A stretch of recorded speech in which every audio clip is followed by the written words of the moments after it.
ញពីការបើកនៅកម្មវិធីសរសេរកូដភាសា C# ចឹង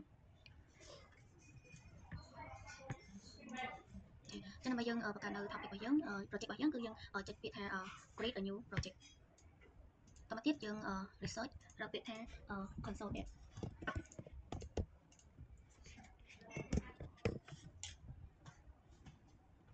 ហើយយើងជ្រើសរើសយកកំណត់នៅខាងក្រោមប៉ុន្តែមុននឹងយើងចុចនៅពាក្យថា console app យើងអាចកំណត់ជាមួយនឹងភាសារបស់យើងបានដោយសារតែខាងលើនេះវាជា C# ស្រាប់អញ្ចឹងហើយយើងអត់ចាំបាច់កំណត់ទេប៉ុន្តែបើសិនជាយើងចង់សរសេរនៅភាសាកូដផ្សេងដូចជា C++ JavaScript ឬក៏ Python មកអាចយើងអាចកំណត់ទៅតាមនឹងបានអញ្ចឹងថ្ងៃនេះខ្ញុំយក C# តែមកទៀតកន្លែងត្រង់នេះយើងយក Windows ទៅតាមអីដែលយើងកំណត់នេះនៅពេលដែលយើងចូលមកកាន់ app គឺយើងឃើញនៅទម្រង់បែបនេះហើយកន្លែងខាងស្ដាំដៃនេះគឺជា project ដែលយើងបានកំណត់មិញ